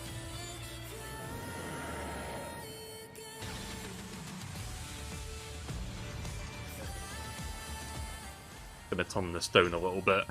So yeah, I guess I'll give my quick summary over what I thought of this presentation. The first hour of it, you know, just the Xbox showcase part of it, way more focused, way more, like, jam-packed of, like, good announcements. We got some exclusives in there. Like that Capcom game that I forgot the name of. We got some Persona stuff, some Atlas reveals. No Perfect Dark, unfortunately, but we did get to see a little bit of Fable, which is nice. A couple of new IPs. I'd say this was a pretty strong showing for Microsoft, which is good because the last couple Xbox showcases haven't been the best. Like, they've been, let's just say, lacking in stuff to show. But yeah, they went all out this time, I feel. And, you know, Starfield's, the more I saw that, the more I wanted to play it, and I definitely will play that day one. So when was it again? September 6th is when Starfield comes out? Less than 3 months from now? That's insane to think about.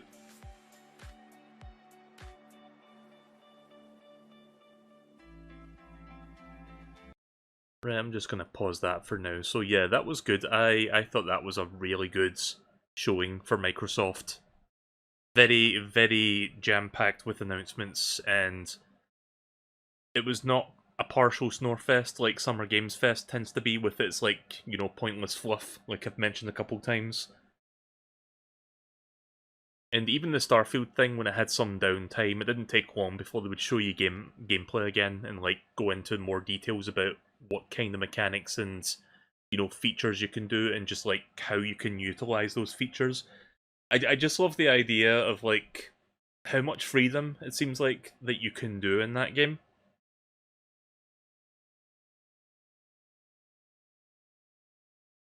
The collector's edition comes out with just a digital version of the game. Wait, really? That's weird. Huh. Okay then. Yeah, that's bizarre. I'll be playing it on PC when it comes out. Like I said, I have Game Pass Ultimate, so I'll be able to, like, download it through Game Pass for PC, and I'll check it out there. I could play it on my Xbox because I do have a Series X, but I feel like I might enjoy it better with, you know, mouse and keyboard. That way, I can fully utilize the aiming controls when I'm going into first person for gun combat. Spider-Man 2 is also just doing a digital code. I just find it funny. Like, this isn't the first time this has happened, but there's just, like, these AAA games where it's like, okay, here's the collector's edition, here's all the fancy stuff like the statue or, like, some really cool merchandise that you cannot buy separately. But yeah, we're just going to give you a digital code. We're not going to give you a game box with a disc. Well, we'll give you the game box, but there's not going to be a disc inside. It'll just be a piece of paper with a few digits on it. Just type that on the Xbox store and you're set.